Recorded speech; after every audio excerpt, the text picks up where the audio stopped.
பண்ணலாம் அப்படின்னு நான் லாஸ்ட் வீடியோவில் காமிச்சிருந்தேன். அந்த உரங்களில் 2-3 எடுத்து இதில் தான் போட்டேன்.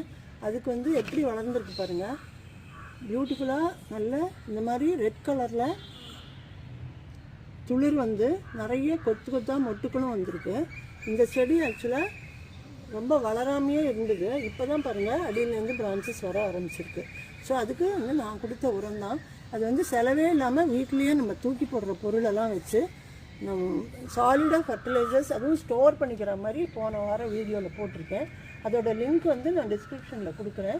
நீங்கள் போய் தேவைப்படுறவங்க பாருங்கள். இந்த மாதிரி செடி வந்து ஆரோக்கியமாக வளரும். அதோட அப்டேட்டு தான் இந்த செடி.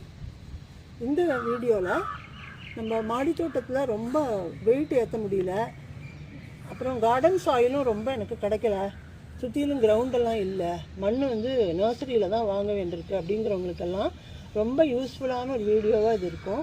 எல்லோரும் கடைசி வரைக்கும் பாருங்கள். இப்போ நான் வந்து இதில் ரீபாட் பண்ணி காமிக்கிறேன் ஒரு செடியை. அந்த நான் தயார் பண்ணின அந்த உரம் கலந்த ஒரு மண்கலவை தான். ரொம்ப வெயிட்லெஸ்ஸாக இருக்கும், ஆனால் செடி அமோகமாக வளரும். அந்த மாதிரி ஒரு உரக்கலவை மண்கலவை நான் இன்றைக்கி தயார் பண்ணியிருக்கிறது தான் இதில் போட போகிறேன். இப்போ பாருங்க, நம்ம இந்த பாட்டில் வந்து ஒரு செடியை ரீப்ளான்ட் பண்ணிடலாம்.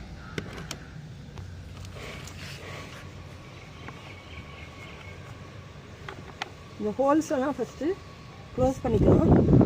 எப்போவுமே பாட்டு வந்து நிறைய ஹோல்ஸ் இருக்கிறதா வாங்கிக்கோங்க. இது கூட நான் அமேசானில் தான் வாங்கினேன். உங்களுக்கு யாருக்காவது தேவைன்னா நான் லிங்க்கு கொடுக்குறேன். இது வந்து 10 இன்ச் பாட்டு, பூச்செடிகளுக்கெல்லாம் ஸோ யூஸ்ஃபுல்லாக இருக்கும் அப்படின்ட்டு வாங்கியிருக்கேன். காய்கறி செடிகளுக்கெல்லாம் க்ரோ பேக் இருக்குது. பூச்செடிகளுக்கு எப்போவுமே தொட்டிகள் தான் அழகாக இருக்கும், அதனால் இந்த மாதிரி தொட்டி வாங்கியிருக்கேன்.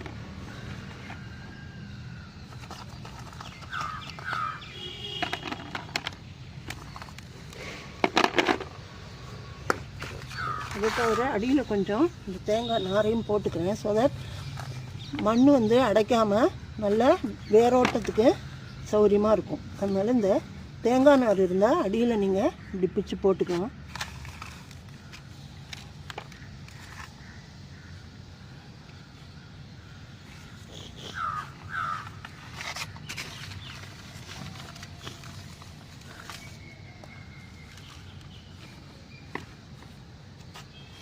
இப்போது இங்கே பாருங்கள், இந்த மண்கலவை இந்த கம்போஸ்ட் தான் நான் ரெடி பண்ணியிருக்கேன்.